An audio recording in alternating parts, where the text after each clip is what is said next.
Alright, Shalom, Yasharala. We're back with part 3. Sabbath service, giving honor and glory to Yahweh Bashim Yahushai, Bashim Kakodash, for the Atazadak Hero of Israel.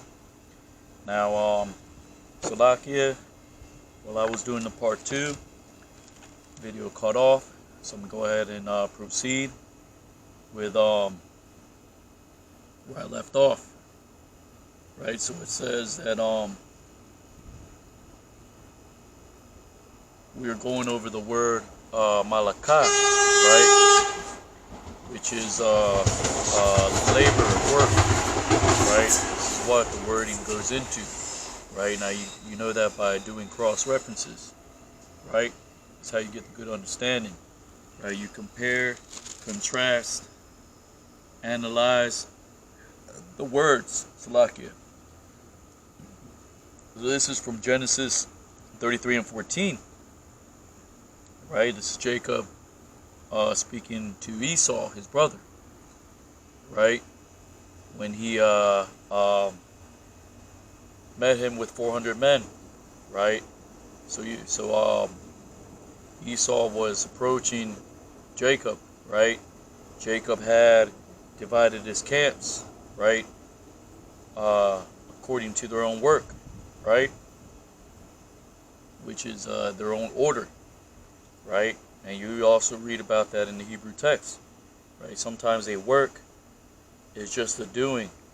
Right, if you can understand, like Abraham, when he went to rescue Lot, he divided his armies. Right, his troops, his men. Right, but instead of using the dividing, which is manah. Right, the text says kalak, kalakwa. Right, so you can understand the word that I'm trying to tell you, which means a portion. Right, so he portioned his troops, right, in order to catch up with the kings that overtook the land of Sodom, where Lot was a sojourner in it. Right. Anyways, Genesis 33 and 14.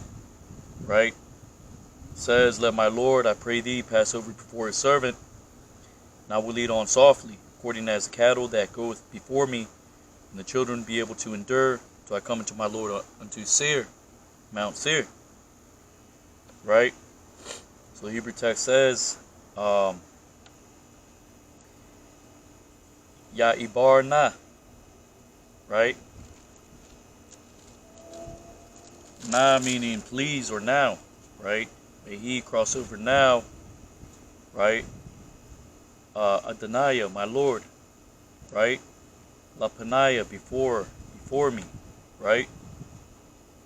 Before this is talking about he's saying Lapanaya ibadawa, right? Before the face of his servant, right? Now you would actually say Lapanaya ibadawa in this instance, because when you're speaking it to someone, you're gonna say he cross now. You're speaking in third person now to another individual, right? May he cross now, my Lord, before the face of his servant, right? Wa anaya, and I, right? Atha nahal, right? Which is Nahal meaning a river, right? So the blue letter says that he will lead on, right? This, if you click on it, and the blue letter says lead on. That's not what it's saying, right? Because that's never used. If you go into the precepts that goes into that word, it's never used for leading something on, right? To lead something is either nacha, which is actually meaning to lead, right? Or like Jacob says, I believe that's the next verse. Or actually, that's the previous verse. This is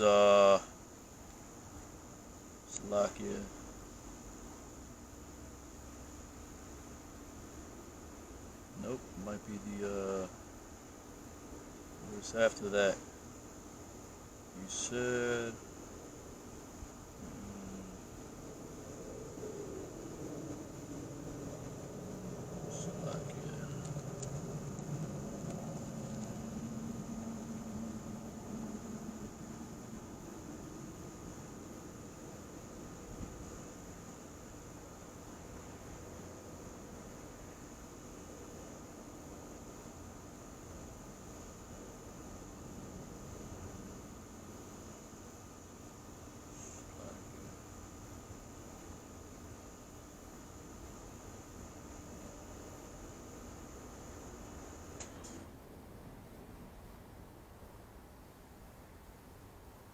anyways, let's address this first. So it says, Wa'anaya Athanahal, right? Which is really the text would say meaning I, right? Than, meaning to place or to give, right? I will place. Hala, meaning afar off, right? Those that know the law, right? I'll place them afar off. La'atia, right? Gently, right? La regal, right? Regal meaning with pace, with pacing, right? La regal, la meaning two or four, right? With pace, and now you see the word malaka, right? Right? To pace them with labor, right? Ashar lapanaya, which is before your face, right? Which is before me, right? Lapanaya, right? Wa la regal, and to pace, ha yaladayim, right? Which is a yalad, meaning a newborn, one brought forth, or a child, right? The children. Ad, meaning even or until. Ashar, which. Abba, which I will bring in. Abba'a, which is Abba. To my Lord, Adonai, right? Shayar, right? To seer, to my Lord, to seer. It doesn't say La Shayar, because you get the context of the text. And in speech, you would say Al Adonai Shayar, right? Which is to my Lord, to seer, because Al meaning to a place, right? So when you pray to the east, it's meaning Al Qadam, right? Because that's talking about a direction. We're directed to somebody, right? Which goes with that same context.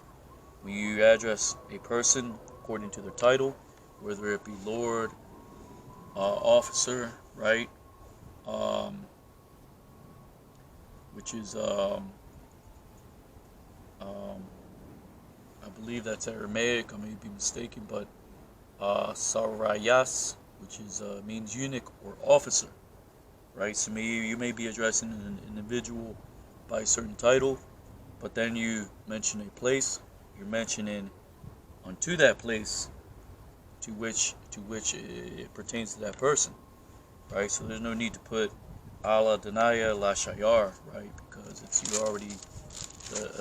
already addressed to that person and the place that pertains to that person, right?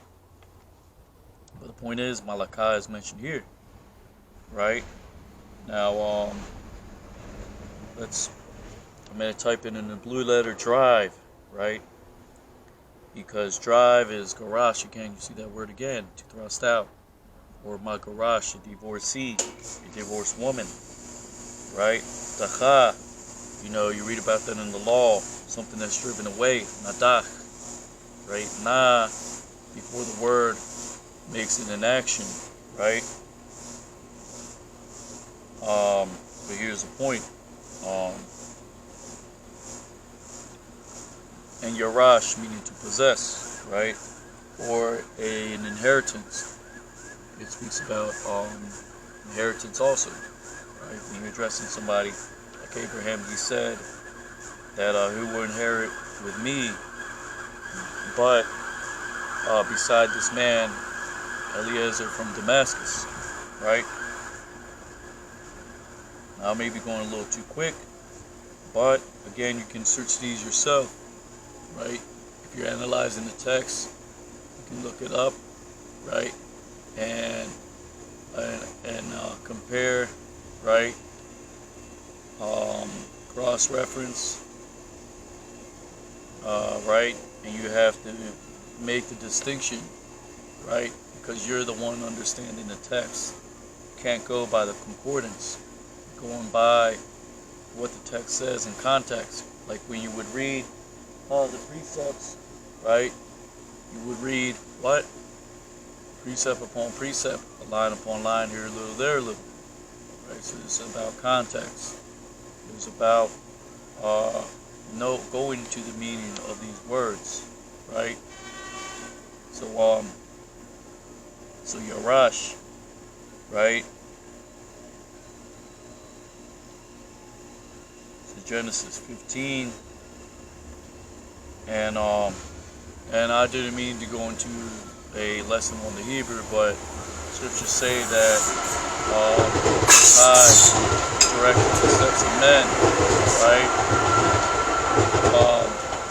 And how can a man understand his own goings? Truly paraphrasing, right? Genesis 15:3, Abraham said, "Behold, to me thou hast given no seed, and lo, one born in my house is mine heir," right?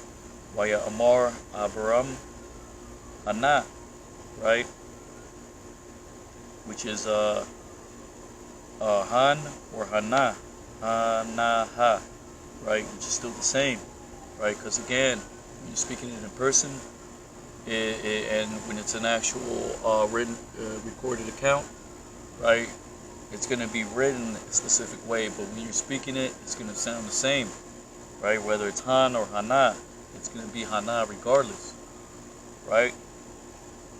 Because that person's going to understand what that means when you say it, right? Laya to me, la'a natha, right? There's a ha next to this, but in actual speech, I'm not going to say natataha. That's not fluid, right? You got to be fluid when you're speaking to a person, so it's quick and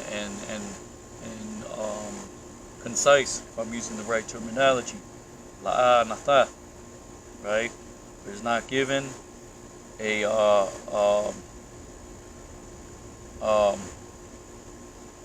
seed, Zarai, Wahana, and behold, Ban, Bayathaya, son of my house, right? One meaning one born in my house, right?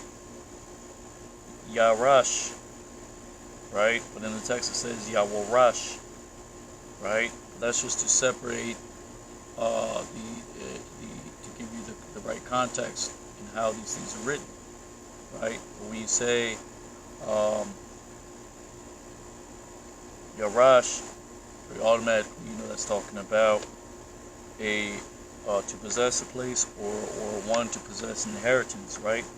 With me, Athaya, right? So this different instances of where you would have this type of wording, right? So Yarash to possess, Karash to thrust out, to dispossess, right? And these are all written in the law, right? But here's the point. Strong's H5090, Nachag, right? That actually means to drive, like you're driving cattle, right? That's mentioned, like I said, this is why you get the proper context when you go into the various precepts and where it's mentioned and how it's being mentioned, this word in the Hebrew, right? And Salaki, I'm going to check on this land real quick.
Salaki.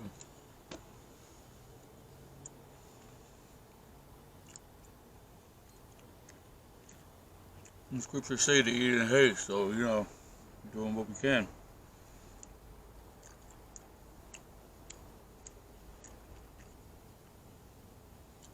So anyways, you get the point, right? Different instances where the work is mentioned, right? But let's go back to the text. The original point where I was going into, right? Leviticus 23 and 4.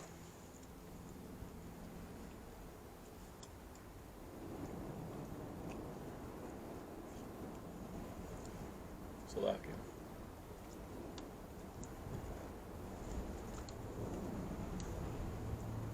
Had a piece stuck in my mouth.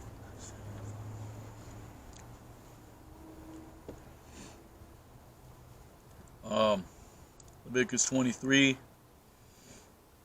and 23 and 5. And the 14th day of the first month at evening is the Lord's Passover. And on the 15th day of the same month is a feast of unleavened bread unto the Lord. 7 days you must eat unleavened bread. Right, like you read about that in the book of Acts. Right, spoke about the days of unleavened bread. Right, which was the days where the Romans begun to persecute the church. Right, we also read about that purpose of the unleavened bread is because there is no outside influence. Right, something that is leavened has what do you call it?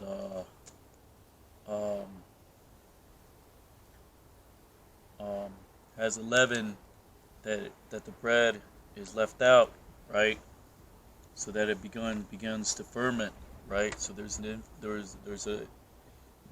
there's something besides just the bread alone that is changing it, right? Which is why Paul stressed about purging out old leaven, right? Or in other instance, he said, "Beware of the leaven of the scribes and the Pharisees," right? Because this was the influence that they were adding unto the law with their traditions, their hypocrisies. When the law is clear, it's plain. Not suffer sin upon your neighbor. Keep the high holy days. Prophet will be raised amongst your brethren, right? For the revealing of let's get that real quick, actually. So let's get that. What I say, Book of Acts, and then go into Galatians. The power of spirit, Yahweh Bashim Yahushai, Bashim Kakodash. Again, double honor to the others and Apostle Green Millstone. And keeping the commandments, right? Till the kingdom, right? Which is Malakath, right? Let's get that in the Book of Acts.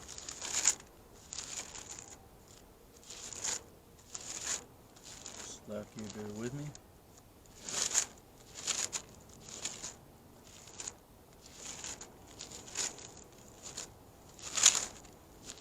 And actually, it is actually good that I'm going into the Hebrew in this manner.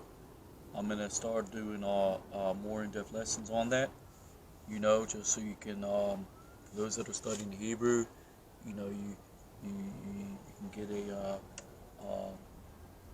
good idea of what these words mean. Again, this is about being diligent. So if you're diligent, right, you're gonna search out these matters, right?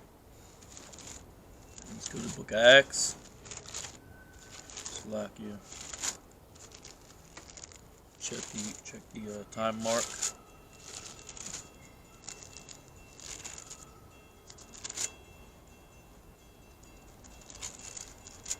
And then Galatians. And again, is the Spirit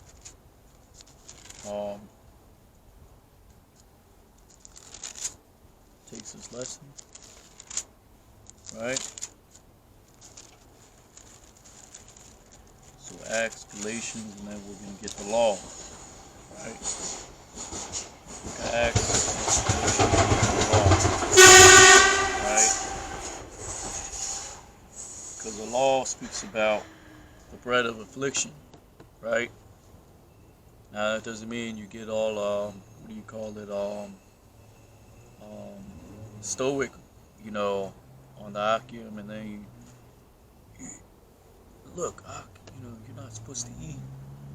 You're supposed to eat nothing but bread those days, right? I mean, the law doesn't say that. I mean, you could do that, right? Because one thinketh that he can eat herbs only, and another thinketh that he can eat more than herbs. So, he regardeth the day unto Yahweh, regardeth it unto himself. Like Apostle Paul said, if you have faith, keep it thou to yourself. Right? What is that?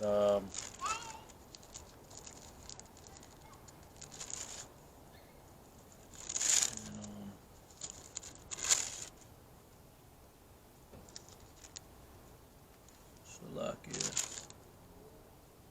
Trying to get this real quick.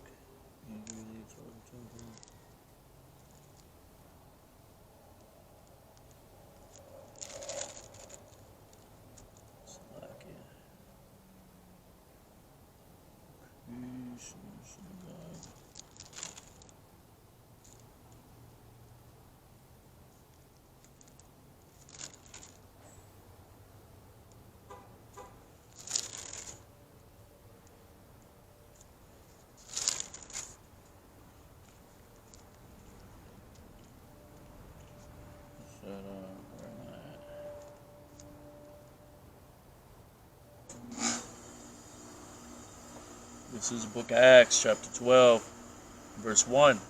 Now that time, Herod the king stretched forth his hands to vex certain of the church. And he killed James, the brother of John, with the sword, because he saw it pleased the Jews. He proceeded further to take Peter also. Then were the days of unleavened bread.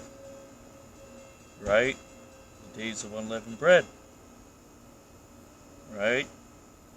And the law speaks about, again, the bread of affliction. But this isn't talking about, going, being righteous over much. Right? Now you can do that. There's nothing wrong with that. If you're able to, like it is that you feel is required, right? But the text makes it clear, right? Doesn't say just unleavened bread, like the apostles say, right? You can eat lamb on the other days. I mean, it doesn't say thou shalt not eat lamb, only unleavened bread, right? Now we're going to get it right in the kingdom, right? Because these high holy days are going to be kept, just like there's going to be a high holy day kept with the destruction of America great, right? So this is what it says, right? As the scriptures make it clear. Now let's go to the book of Galatians and check we're at the 26-minute mark. Get these two precepts and close. And so this is part 3, right? Pastor Yahweh Shem Yahushai, Hashem Kakodash. Galatians Chapter 3 and 23, right? But before faith came, we were kept under the law, shut off unto the faith, which should afterwards be revealed, right? So there was a faith afterwards to be revealed, right? Now, because you have some people say, well, how can you keep the Passover when you don't have a temple? Well, how did the Israelites keep the Passover when they left Egypt without a temple? There was no actual priesthood, right? If you go into the text, right, you had just men that were acting as a priest before the Levitical priesthood was established. So are we not a nation of kings and priests? Now let's get that real quick. And then I'm going to get get that precept in the law. Now let's just look it up just to get it quick.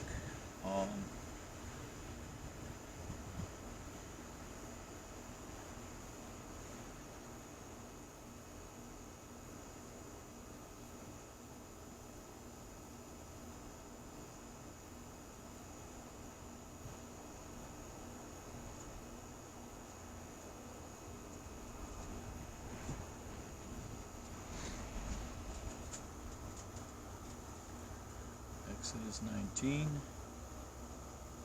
Let's get that. And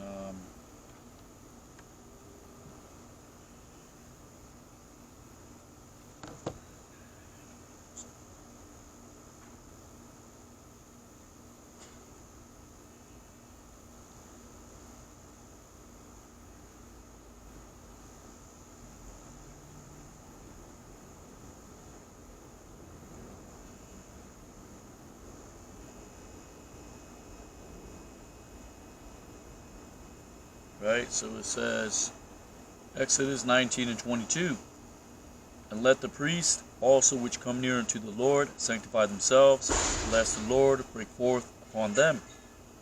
Right? It's talking about before the Levitical priesthood was established, right? And that's talking about the Israelites, right? It says the priest. Doesn't say the Levites in this instance because the Levitical priesthood wasn't set up, right? So let's get we're at the 29-minute mark, and the bread of affliction.